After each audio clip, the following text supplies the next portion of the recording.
고대 로마에는요, 모자이크 예술이 매우 유명했습니다.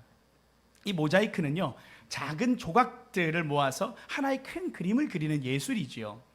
이 각각의 작은 돌 조각들을요, 모아서 그림을 그리는 건데 혼자서는 아무것도 할 수 없다는 것을 의미하기도 합니다.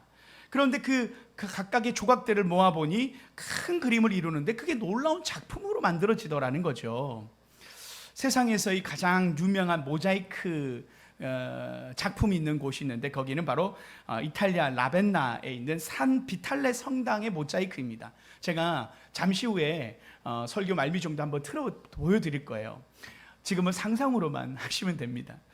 이 이탈리아 라벤나에 위치한 이 성당의 그 모자이크는요, 비잔틴 양식의 걸작이라고 평가를 받아요. 내부의 이 화려한 모자이크가요, 세계적으로 매우 유명한 모자이크 예술품인데요. 많은 분들이 감상을 하는 코스로 삼는데요. 이 조각들이 각각 모양이 다 다른데 하나의 모양을 만드니까 참 얼마나 이쁜지, 이 비잔틴 제국의 화려함과 그 어떤 신성함을 동시에 표현한 작품이 바로 이 모자이크 작품입니다. 다시 말하면 걸작품이죠. 하나님께서도요, 우리를요 그렇게 걸작품으로 부르십니다. 오늘 하나님은 우리 각자가 참 모자이크처럼 하나의 작은 돌 조각으로 우리는 존재하는데, 이 조각들을 모아보고 하나님의 교회로 모아보니 아름다운 모자이크 같은 작품이 되더라는 겁니다. 그래서 오늘은 모자이크로 완성되는 하나님의 걸작품이라는 제목으로 말씀을 나누고자 해요. 오늘 하나님께서 우리를 향하여 너희는 하나된 걸작품이다라는 이 말씀을 우리가 듣고자 하는 거예요. 그래서 어떻게 우리가 하나님 앞에서 아름다운 삶을, 또 우리 신앙생활을 함께 나갈 것인가를 그려보고자 하는 것입니다. 먼저는 하나님이 우리를 향하여 너희는 걸작품이다라는 말씀을 먼저 주세요. 교회를 향하여 걸작품이기도 하지만 우리 개인을 향하여 우리 스스로를 부르신 하나님의 음성을 먼저 들어보고자 하는데, 10절 말씀인데 10절 말씀 함께 살펴봅니다. 함께 읽습니다. 시작. 우리는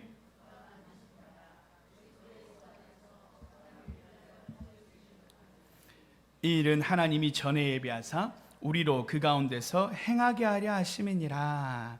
여기서 그가 만드신 바다라고 하는 이 단어는 포이에마라는 단어를 써요.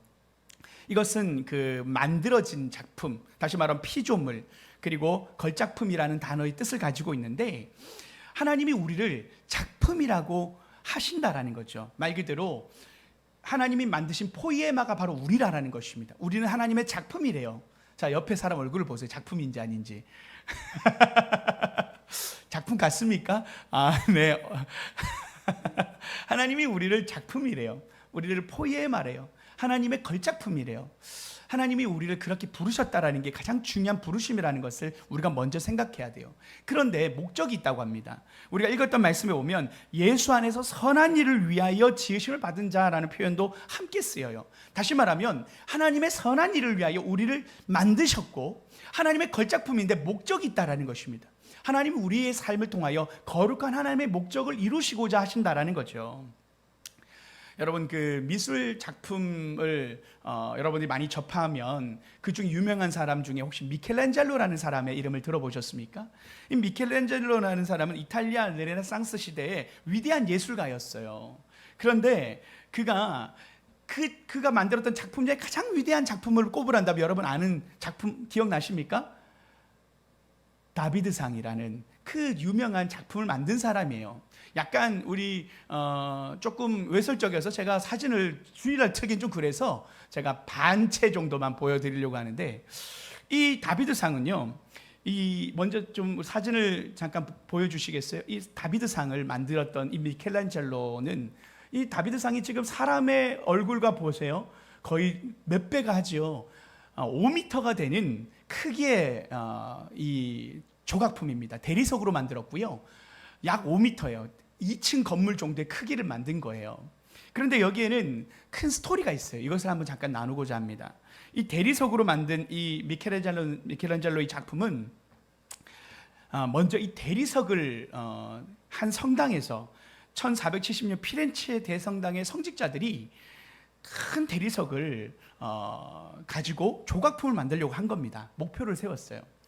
그래서 어떤 조각상을 만들까 계획하다가 다비드상을 만들자라고 결정이 되어졌고, 이 다비드상을 만들려고 했는데 이 조각가들이 이 대리석을 다루기가 너무 힘들었다라는 거예요. 그래서 대리석을 만들다가 실수도 하게 되고 손상을 입히기도 한 겁니다. 그래서 대리석 자체가 너무 크니까, 무겁기도 하니까 만들기가 어려운 거죠. 형태를 만들기가 어려웠던 거예요. 그래서 중도 포기가 되어서요, 40년 동안을 이 피렌체 대성당의 야외에 방치되었대요, 이 그 대리석 자체가. 그러다가 40년이 지난 1501년 정도에 다시 피렌체의 이 성직자들이 이 대리석을 활용해서 다비드상을 다시 제작하기로 결정을 합니다. 그런데 역시나 동일하게 여러 조각가들이 작업을 도전했는데 다 이 대리석을 포기한 거예요. 너무 버겁습니다. 이 제대로 깎여지지도 않고 오히려 손상만 더 입힌 상황이 돼버린 거예요. 그때 미켈란젤로에게 의뢰를 하게 되고, 이 미켈란젤로가 이 대리석을 보면서 작업을 시작합니다. 그러면서 그가 이 대리석의 그 결함들을 보완하기 시작해요. 그러면서 이 걸작품으로 만들어가기 시작하면 많은데, 그에게 한 사람이 물었던 겁니다. 이 작품을 다 만들고 난 뒤에 어떻게 이렇게 위대한 작품을 만들 수 있습니까? 라고 했을 때 이 미켈란젤로가 이렇게 표현한 거예요. 나는 대리석 속에 있는 이미 존재하는 천사를 보았고 불필요한 부분만 깎아냈을 뿐이다 라고 말했다라는 거죠. 말 그대로 3년 동안에 이 대리석을 깎아낸 거예요. 5m에 달하는 이 다비드상을 완성한 겁니다. 하나님께서 이 대리석이라는 말 그대로 투박하고 거대하고 커서 만들기 어려운 이 대리석을 이 미켈란젤로는 걸작품으로 먼저 바라보았다라는 겁니다. 만들어질 걸작품을 나는 그저 깎아냈을 뿐이다 라고 말하면서 그 걸작품을 만들어낸 거죠. 그러면서요, 이 걸작품을 만든 이 다비드상이 만들어진 이유가 있었어요. 피렌체의 성직자들이 만든 이유가 있었는데, 그 이유가 뭐냐면 이 피렌체의 시민들은요, 작은 나라였어요. 강대국들에게 둘러싸여 있는 작은 도시였단 말이에요. 그래서 방금 우리가 사진 한번 다시 한번 보여주시겠어요? 보통 우리가 다윗을 이야기할 때는 어린 젊은 소년, 그런 얼굴들을 많이 그리는데 여기 보면 벌써 아저씨예요. 건장한 청년이에요. 여기 보면요, 이 디테일하게 표시되어 있지는 않지만 핏줄들을 그렇게 잘 그려졌대요. 이 그림은 뭐냐면, 지금 뭐 하나 손 들고 있죠. 이게 뭐냐면 물맷돌을 돌리는 그 다윗을 상징합니다. 그래서 이게 주머니 같은 이것을 들고 있고, 한 손은 돌을 들고 있는 거예요. 그래서 이 피렌체의 도시를 지키는, 그리고 강한 이미지를 주고자 이 동상을 만들었던 거예요. 그래서 이 동상이 바라보고 있는 시선이 적국으로부터 오는 그 적대국을 향하여 있다라는 거예요. 그래서 이 골리앗과 다윗의 싸움 속에서 너희가 함부로 오면 하나님 우리를 지키신다라는 그 믿음으로 이 골리앗을 이긴 다윗의 상을 만들었다는 겁니다. 그 목적을 가지고 만들었다는 거예요. 우리가 이것을 통해서 우리가 몇 가지를 우리가 한번 좀 생각해 볼 수 있어요. 첫 번째가, 참 이 다비드 상을 만들기 위하여 미켈란젤로가 손을 대기 전에는 포기된 대리석이었다라는 것에 우리가 한번 생각해 볼 필요가 있어요. 40년 동안 방치되었던 이 대리석은 쓸모없는 돌덩이에 불과했어요. 그런데 놀라운 것은 그 미켈란젤로라는 이 위대한 작가의 손에서 위대한 걸작품이 만들어졌다는 것입니다. 할렐루야. 여러분, 우리도 마찬가지예요. 우리가 보기에는 우리가 볼품없고 우리가 참 왜소해 보이고 우리가 아무것도 할 수 없는 것 같은 모습을 우리가 가지고 있는 것 같아도, 때로는 우리 사랑하는 자녀들을 바라볼 때 얘들을 어디다 쓰나 이런 생각할 때라도, 하나님의 눈은 위대한 하나님의 작가이신 하나님은 우리를 들어서 위대한 작품을 만드시는 분이심을 믿습니다. 하나님이 보리떡 5개 물고기 2마리를 가지고 5,000명을 먹였던 것은 바로 하나님의 능력이 어떻게 드러나시는지를 보여주는 것처럼, 하나님의 손에 들리는 그 돌, 어떤 대리석, 어떤 음식도 하나님이 사용하시고 하나님이 꾸미시면 놀라운 걸작품이 된다는 것입니다. 하나님이 오늘 우리를 붙드셨어요. 우리를 집으셨습니다. 하나님이 우리를 택하셔서 우리를 만드신다고 말씀하세요. 너희는 하나님의 작품이다, 하나님 만드신 바다 라고 말씀하시는 이 말씀이 우리에게 유용합니다. 하나님이 우리를 너는 나의 소중한 작품이야 라고 먼저 우리를 부르시고 계시다라는 거예요. 여러분, 우리는요, 우리 스스로를 바라볼 때 저는 자격이 없고 저는 너무 실력도 없고 저는 참 부족한데요 라는 마음을 가질 때가 있어요. 그때 주님이 우리에게 말씀하시는 거예요. 돌도 중요하지만 만드는 작가가 누군지가 더 중요한 거야. 내가 너의 인생을 사용할 거야. 내가 너의 인생을 붙잡고 있어.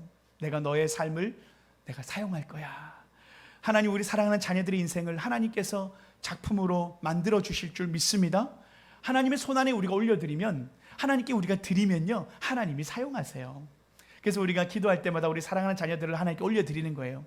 하나님, 우리 사랑하는 자녀들의 인생을 축복하여 주옵소서. 사용하여 주옵소서. 하나님 손에 들림 받으면요, 놀라운 악기 소리가 나고 놀라운 작품이 만들어지는 그 위대한 역사가 일어난다라는 것입니다.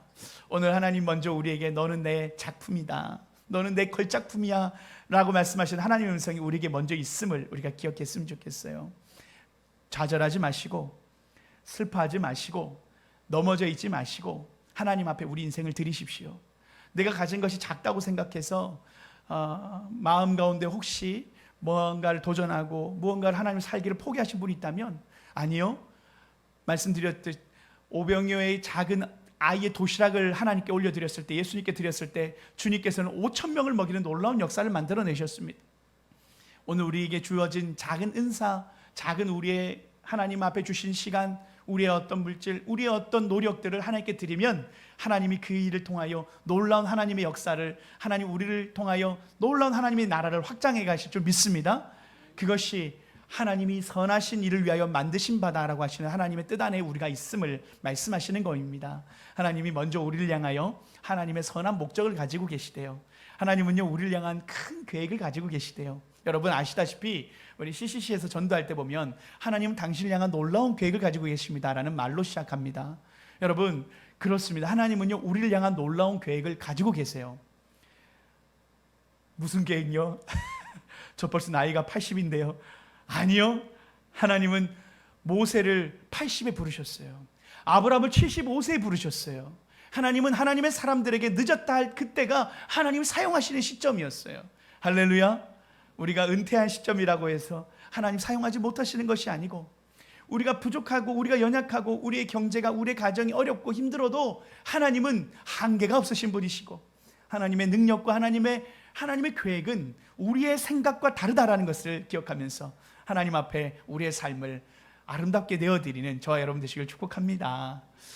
우리 운정한 소망기가 처음 시작되어질 때 그저 말 그대로 하나님 앞에 드린 작은 헌신이었고, 하나님 앞에 하나님의 교회를 세우고 개척하는 것에 대한 꿈을 꿨을 때 하나님이 하시겠다라는 마음을 보여주셨어요. 어떻게 하시는지는 몰랐습니다. 그런데 하나님이 내가 하겠다라고 말씀하셔서 따라 순종했던 것뿐이에요. 그런데 우리가 참 이 아름다운 공간에서 지금도 이렇게 함께 하시는 많은 성도님들이 함께 한다는 것은 하나님의 놀라운 계획이 늘 우리의 삶에, 우리의 걸음 속에 있다라는 것을 반증합니다. 여러분, 하나님이 우리 인생을 향한 계획을 가지고 계십니다. 우리 자녀들을 향한 인생의 계획을 가지고 계십니다. 마스터 플랜을 하나님 가지고 계십니다. 염려하고 두려워하지 마십시오. 기도로 하나님께 올려드리십시오. 하나님께 올려드리고 하나님께 우리가 위탁해드리면 하나님이 사용하실 줄 믿습니다. 탕자도 돌아오게 되는 역사가 있을 줄 믿습니다. 하나님이 우리의 기도를 통하여, 하나님 앞에 내어드릴 우리의 순종을 통하여 하나님이 우리 인생을 멋지게 하나님 나라의 도구로 사용하실 줄 믿습니다. 그러면서 오늘 본절에 중요한 중심 말씀이 있어요. 그것이 오늘 다윗이 말하고자 하는 주제가 이제 드러나는데요. 에베소 교회는요, 크게 갈등이 하나가 있었어요. 우리가 서두에 말씀하고 에베소 1장에도 말씀드렸지만 에베소 교회의 구성원들이 조금 달랐기 때문이에요. 두 그룹의 구성원이 있었기 때문에 그 문제가 에베소 교회에 있었어요. 하나는 바로 유대인 그리스도인의 존재들이었고, 또 하나는 예수 그리스도의 복음을 통하여 믿게 되는 이방인 그리스도인들이 한 공동체를 이루었던 것입니다. 그래서 그 교회는 유대인 그리스도의 공동체와 이방인 헬라인 기독교 공동체가 함께 생활을 했었어요. 그래서 이 두 그룹에는 갈등이 있었어요. 왜냐하면 둘이 싸웠다 이 얘기가 아니고요, 그들 안에 이미 가지고 있던 신앙적인 내력이 달라서 그랬어요. 먼저 유대인들은요, 하나님을 믿었던 선민 사상이 있었습니다. 그들은 하나님의 선택받은 백성이라는 생각 때문에 항상 선민이라는 의식을 가지고 있었고, 그럼에도 불구하고 이방인들이 하나님을 믿겠다고 하면 그들을 받아주었어요. 근데 그들이 율법을 행해야 했는데 그 중에 가장 중요한 것을 행해야 했던 게 있는데 할례를 행해야 했습니다. 할례를 행하면 우리 민족으로 받아줄게, 유대인으로 받아줄게라는 그 의식이 있었어요.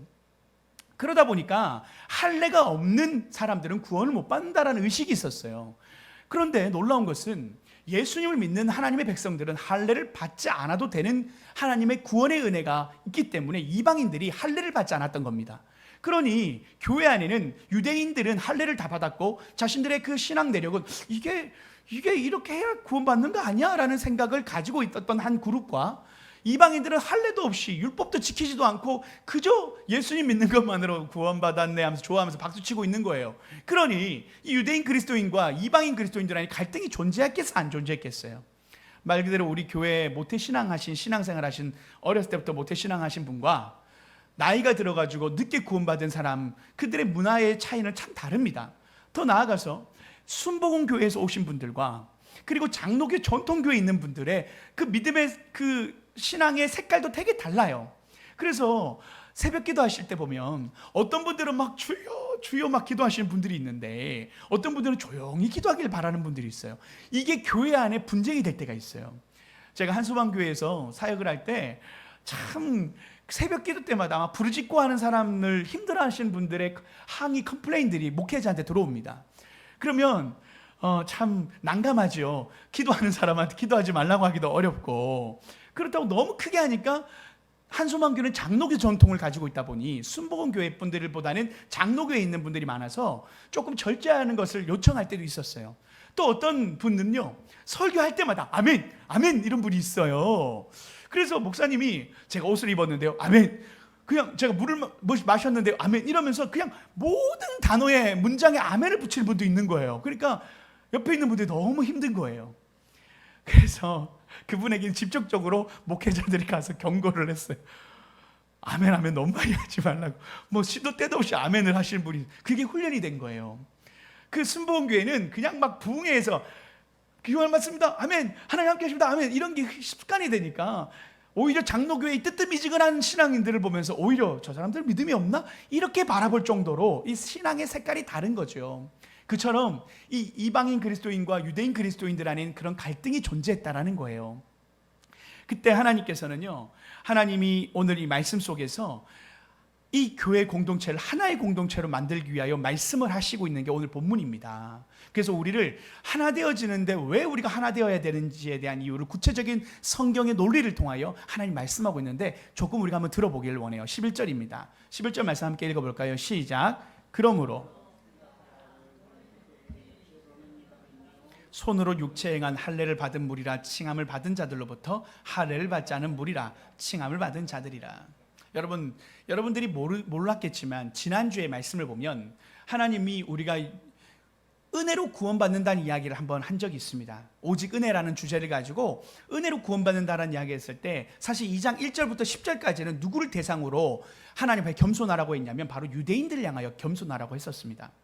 제가 다루진 않았지만 유대인들아, 너희가 받은 구원은 은혜로 받은 거야. 너희가 구원받은 선민이 된 것은 하나님의 선택받은 그냥 민족이었기 때문에 너희가 구원받은 거지 너희 노력으로 받은 게 아니야. 오직 은혜였어 라고 말할 때 그건 유대인들을 향한 하나님 앞에 유대인들을 향한 사도 바울의 그런 방향을 가지고 목적을 가지고 말씀을 나눴던 거예요. 그래서 유대인들을 먼저 1차적으로 겸손하게 만들었던 겁니다. 아 그래, 내가 은혜로 구원받았지.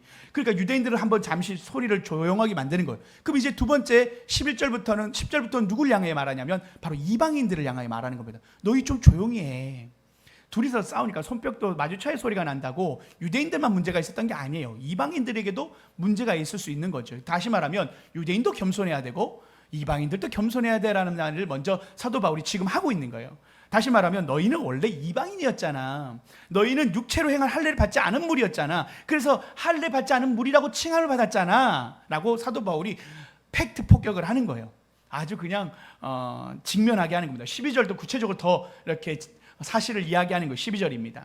그때 너희는 그리스도 밖에 있었고 이스라엘 나라 밖에 사람이라 약속의 언약들에 대하여 외인이요 세상에서 소망이 없고 하나님도 없는 자이더니. 야, 너희들 그리스도 밖에 있었던 사람들이야. 너희들 지금 너희 구원받았다는 이 은혜를 내가 생각할 때 너희 예전에 올챙이적 생각을 해야 돼.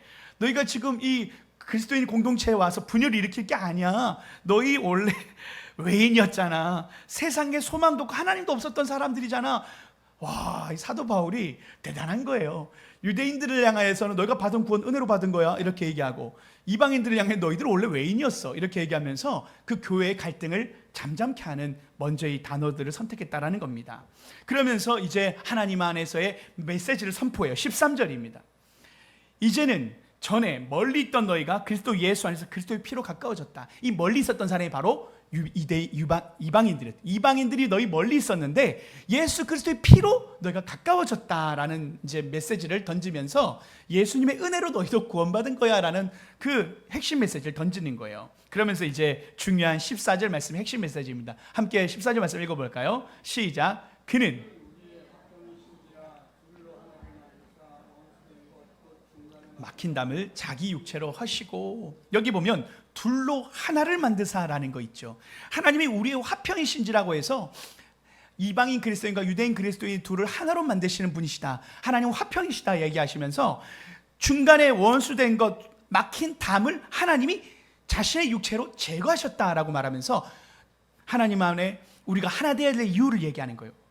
유대인들은요, 그 성전에 보면 담을 쌓고 있었어요. 성전에 보면 이방인들과 유대인들은 갈라서 예배를 드렸습니다. 그 중간에 담이 있었어요. 이 담을 성전 뜰에는 이 담과 담 사이로 유대인과 이방인들이 갈라져 있었단 말이에요. 그런데 예수님께서 지금 하나님 말씀을 예수님을 통해서 이 담이 헐어졌다라고 이야기하는 거예요. 상징적 의미를 얘기하는 겁니다. 이 담이 무엇이었을까요? 어떤 담이 있었길래 이방인과 유대인의 그 보이지 않는 담을 지금도 교회가 가지고 있었을까요? 그때 15절에 이 담은 바로 이것이다고 얘기하는 거예요. 15절 말씀을 함께 읽어볼까요? 시작. 법점으로 된 계명의 율법을 폐하셨으니 이는 이 둘로 자기 안에서 한 세 사람을 지어 화평하게 하시고 하나님과 화목하게 하려 하심이라. 원수된 것을 십자가로 소멸하시고, 다시 말하면 이 법조문 계명의 율법을 예수님께서 십자가에서 폐하셨다. 그래서 이 담, 율법이라는 할례라는 담을 하나님이 은혜로 받는 구원으로서 바꾸면서 율법을 폐하심으로 장벽은 헐어졌다.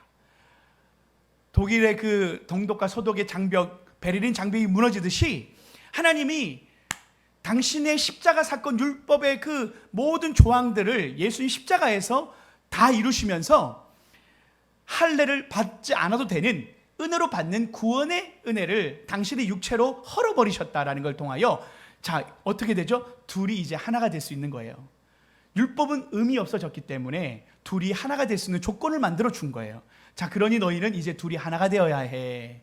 이제는 그 율법 할례라는 거 없으니까 너희들 다 하나가 되어야 돼라는 이 논리로 사도 바울이 얘기하는 거예요. 그러면서 재밌는 표현을 써요.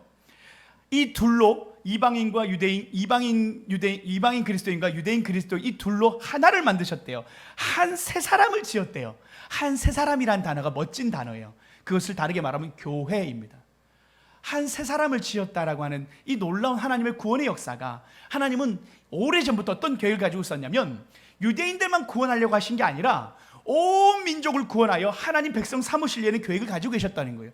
하나님이 이 한 세 사람을 만드실, 유대인의 하나님만이 아니라 온 민족이 예수 그리스도를 믿는 모든 자에게 구원의 은혜를 주셔서 그 모두가 하나의 거룩한 교회로 하나님은 하나 되게 하려고 하셨다라는 놀라운 구원의 계획을 밝히시는 겁니다. 그래서 우리가 지금 예수님 믿고 함께 할례 받지 않아도 되는 구원의 은혜를 누리게 된 것입니다. 이제는 우리가 할례 가지고 싸우지 않죠. 그럼 우리가 뭐 갖고 싸울까요? 방금 말했던 우리 안에는 각자가 다른 어떤 모양을 가지고 있죠. 하나님께서는요, 우리 안에서 우리가 어떻게 살아가야 되는가에 대한 그 원리는 똑같습니다. 하나님 안에서 우리는 하나 되어야 된다는 정확한 목적을 가지고 있습니다. 우리 운정한 소망교회가 이제 시작되어졌어요. 나이로 치면 아직 7개월, 8개월도 안 된 아기 교회예요. 그런데 우리가 교회 안에 성도들이 모이게 되고 함께하게 되면서 우리가 하나님 안에서 무엇을 바라보며 가야 될 것인가, 그 분명한 목적은 한 세 사람이다. 두 사람이 아니다. 한 세 사람이다. 우리는 한 사람으로 한 교회를 이루어야 된다. 그것이 우리 운정한 소망교회 가져가야 될 하나님이 주시는 비전이다라는 것입니다. 할렐루야. 우리는 하나입니다. 우리는 한 공동체로 우리를 부르셨습니다. 다시 말하면 우리는 형제 자매요, 하나님 나라 안에서 가족입니다. 우리의 정체성의 이름을 하나님이 가족이라고 말씀해 주신다라는 거예요. 그래서 18절에 보면 이렇게 말씀하시죠. 이는 그로 말미암아 우리 둘이 한 성령 안에서 아버지께 나아감을 얻게 하려 하심이라. 한 성령 안에서 누구에게 나간다고요? 우리의 아버지, 우리가 함께 섬기는 우리 아버지에게 나가는 거예요. 옆에 있는 사람이 언니 오빠가 되고 우리 모두는 한 형제요, 자매요. 하나님의 아버지에게 우리가 성령 안에서 함께 예배드림으로 나아가는 공동체가 되었다, 예배 공동체가 되었다라는 것을 이야기하는 것입니다. 교회는요, 모양도 색깔도 마치 다른 모자이크 조각들로 퍼즐을 맞추는 것처럼 교회는 모여들리죠. 하나가 되어지는 겁니다. 각기 제자리를 찾지 못하면 그림을 완성할 수가 없지요. 조각들이 만들어지고 모여질 때 그 모자이크가 하나씩 하나씩 퍼즐을 맞출듯 맞춰지면 아름다운 작품이 됩니다. 제가 서두에 말했던 그 바실리아 성당의 그 모자이크를 잠깐 한번 보고자 하는데요, 우리 모자이크 영상 한번 보고 하나님 말씀을 마무리하도록 하겠습니다. 모자이크는요, 다양한 색깔의 돌이나 유리 등으로 만든 작은 조각들을 회반죽 등으로 표면에 눌러 붙여서 만드는 그림으로 변색이 적고요, 오래 보존되는 장점이 있습니다. 비잔티움 미술이 대표적인 양식입니다. 로마인들은요, 오래전부터 건물이 바닥 장식으로 많이 사용했습니다.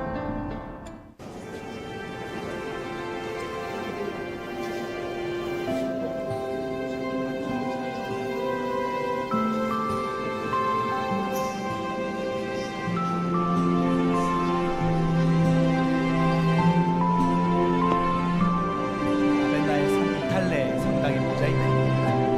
한 사람 찍은 거를 제가 편집을 해서 올려드립니다.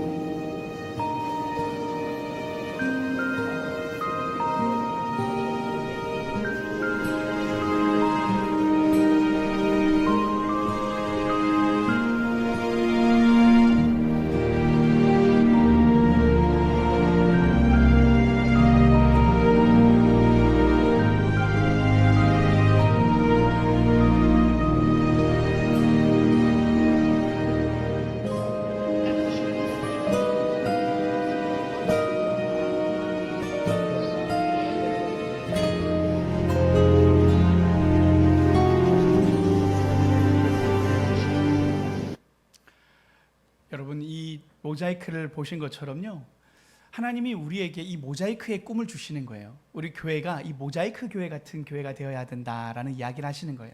한 마을에 오래된 교회가 하나 있었습니다. 이 교회는 세월이 지나면서 외벽이 낡고 허물어지고 하고 있었어요. 그래서 성도들이 이 문제를 해결하기 위해서 어떻게 해야 될까? 근데 비용이 너무 많이 들어서 어떻게 해야 될지 막막하기만 했었습니다. 그때 모두가 고민하고 있는데 한 예술가가 찾아왔어요. 제가 이 교회를 아름답게 바꿔드릴 수 있습니다. 필요한 건 여러분이 가진 오래되고 쓸모없어진 타일 조각들을 가지고 오세요 라고 이야기했던 겁니다. 이 사람들은 집 앞에서 오래되고 깨진 타일 조각들을 모아서 교회로 가지고 온 거예요. 그 타일들은 색깔도 다 다르고 모양도 제각각이었습니다. 어떤 건 크고 어떤 건 작았습니다. 사람들이 생각하는 거, 과연 이 조각들은 무슨 의미가 있을까? 어떻게 사용할까라고 생각했겠죠. 그때 그 예술가가 그 조각들을 소중히 하나씩 하나씩 정성껏 다루면서 배치하기 시작하는 거예요. 시간이 흘러서 이 예술가가 작업을 다 마쳤는데 교회 외벽이요, 아름답게 새로워져 있는 것 아니겠습니까? 각기 다른 색깔과 모양의 타일 조각들이 모였는데 놀랍도록 아름다운 모자이크 그림을 이루고 있었던 거예요. 사람들이요, 그 모자이크를 보면서 감동해 어쩔 줄 몰라 한 겁니다. 정말 이렇게 멋진 걸작품이 만들어질 줄 몰랐던 거예요. 우리 교회도 그렇습니다. 각기 다르고 때로는 우리가 쓸모없는 존재가 아닐까라는 생각할 때가 있어요. 마치 수많은 모자이크 조각 하나 조각처럼 말 그대로 의미 없는 조각이 아닐까 생각할 수 있지만 아니요, 이 모자이크 안에는 의미 없는 조각이 없는 겁니다.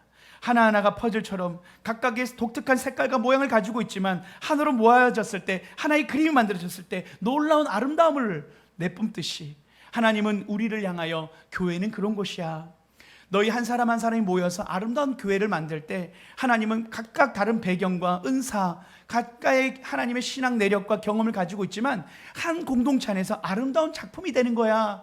오늘 하나님 우리 운정한 소망교회를 아름다운 작품으로 만드시겠다 우리에게 말씀하시는 말씀을 좀 믿습니다. 그래서 하나님 보시기에 우리 한소망교회가 지금도 요한계시록 강의를 하고 있는데 하나님께 칭찬받는 교회가 있어요. 빌라델비아 교회, 하나님께서 칭찬받는 교회가 있어요. 하나님이 마지막 날 우리가 주님의 천국에 올라가면 한 사람 한 사람도 평가를 받겠지만 그때 하나님 물어요. 너희 어느 교회 소속이니? 너희 어느 교회에서 왔니? 이렇게 하나님이 사투리 쓰면서 천국에서 물으시는 거예요. 저희는 운정한 소망교회에서 신앙생활을 했습니다. 너희 운정한 소망교회가 믿음을 잘 지켰어. 너희가 참 믿음 안에서 아름다운 멋진 너희가 연주를 하고 왔어 라고 하시는 함께 평가받는 날이 있을 것입니다. 할렐루야. 하나님이 우리 운정한 소망교회는 하나님 안에서 서로가 사랑하고 화해하며 서로가 더욱더 겸손하고 서로가 품는 교회이기를 원합니다. 우리가 비록 먼저 우리 스스로가 낮아져야 될 일들이 있을 거예요. 함께 한다는 건 쉬운 일이 아닙니다.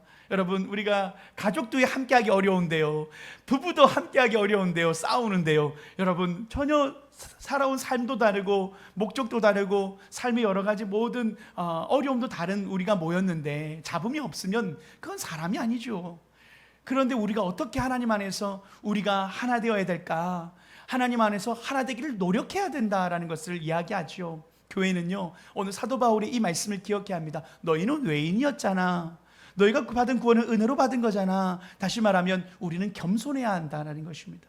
내가 오늘 하나님 나를 구원해 주신 은혜 안에 늘 겸손함으로 남을 나보다 낮게 여기면서 우리가 대한다면 분명 우리는 멋진 모자이크 교회가 될 줄 믿습니다. 하나님 우리 운정한 소망교회를 그렇게 아름답고 화려하며 그러면서도 고품격 예술품처럼 하나님 명품으로 우리를 만들어 주실 줄 믿습니다. 그래서 우리는 명품교회가 될 줄 믿습니다. 여러분 한 사람 한 사람은 아름다운 작품이고 우리 아름다운 작품들이 모여서 더 아름다운 작품으로 하나님 우리를 만들어 가시겠대요. 그래서 우리가 오늘도 우리가 함께 만들어갈 우리 교회를 꿈꿨으면 좋겠어요. 오늘 우리가 광고는 하진 않았는데 우리가 10월 11일 12일 10월 달에 보면 10월 11일 12일 금토가 있어요. 금토. 그때 저희가 운정한 소망교회가 지금 큰 프로젝트를 하나를 준비하는데 놀러 가려고 합니다. 10월 달 금토에 1박 2일로 저희가 강화도에 펜션 큰 데를 하나 잡아서 거기 바베큐도 다 해주는 곳이에요. 그래서 그냥 우리는 가서 회비 없습니다. 그냥 여러분 마음껏 그냥 가서 고기 먹고 그리고 다음 날이 대박입니다. 다음 날에 강화도 투어를 버스 타고 다니면서 할 거예요. 그래서 강화도의 그 좋은 곳을 우리가 돌아다니면서 토요일 날에 함께 이렇게 관광도 할 거예요. 그런데 함께 하나 되어져서 그 날을 기획하고 있는 거예요. 여러분 그날 저녁에 저희가 우리 찬양팀들도 준비를 해서 우리가 바베큐 먹고 또 같이 함께 기도도 하고 찬양도 하고 또 같이 공동체가 함께 교제하는 시간을 가지면서 1박 2일로 먼저 전야제를 가진 뒤에 다음 날에 회도 먹는답니다. 할렐루야. 이미 프로그램 다 나왔어요. 우리 이 담당자가 있거든요. 하나님이 우리 한번 영종도 갔을 때 그 경험을 해봤거든요.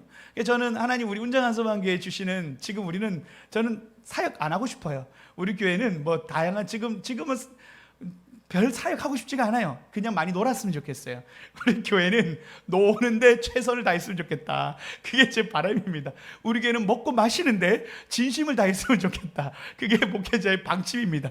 여러분 마음껏 노십시오. 그래서 정말 우리가 행복했으면 좋겠다라는 게 제 마음이에요. 하나님 안에서 우리 교회가 정말 사랑했으면 좋겠고 우리가 서로가 위로가 되어줬으면 좋겠다 생각을 해봅니다. 얼마 전에 이번 주 금요일 날 어제였죠. 그 토요일 금요일 어제 모레 저희가 우리 드럼을 치고 있는 현조 형제가 졸업 공연이었어요. 고3 이제 졸업생인데 졸업 연주회를 저 건국대에서 하는 거예요. 그런데 우리 찬양팀이 다 갈 수는 없고 어떻게든 우리 아줌마 아저씨들이 이 아이가 함께 멤버니까 우리 팀이니까 그 건대까지 가는 거예요. 차 막혀서 2시간 걸리더라고요. 도착하니까 벌써 이미 공연은 절반은 지나갔어요. 그 아이가 공연하는 그 하나 작품이 남아있는데 그거 하나 본 거예요. 그 4개, 5개 공연 중에 그 2시간 중에 하는 거에 우리가 늦게 가다 보니까 마지막 공연 하나 봤는데 얼마나 멋있던지. 그래서 정말 열심히 그 드럼을 치는데 끝나고 난 뒤에 우리가 막 격려해주고 막 사진도 찍고 했단 말이에요. 그러니까 아이가 너무 좋아하더라고요. 지금 이제 반교사로 갔는데 정말 이 친구가 고3의 시간을 그렇게 멋지게 그렇게 하나님 앞에다 또 이렇게 또 세상 가운데서 연주하고 공연하는 모습들이 이 친구의 인생을 축복하게 되더라고요. 그런데 우리가 그런 좋은 일을 함께하고 함께 가서 꽃다발을 주고 이렇게 하니까 그렇게 감동을 받고 저녁에 그 처음에 와주셔서 고맙습니다라고 우리 차영팀 방에 남겼는데 또 저녁에 또 잘 때 되니까 진심으로 다시 와주셔서 감사합니다 한 번 더 남겼더라고요. 그게 공동체가 아닐까요? 좋은 일 있을 때는 함께 기뻐해주고 슬픈 일 있을 때는 함께 울어주는 공동체, 우리 그런 공동체가 됐으면 좋겠고 서로 더 많이 우리가 서로 사랑하는 그런 믿음의 모자이크와 같은 완성된 교회가 우리 교회가 되기를 우리 함께 꿈꾸고 소망했으면 좋겠습니다. 함께 기도하시겠습니다.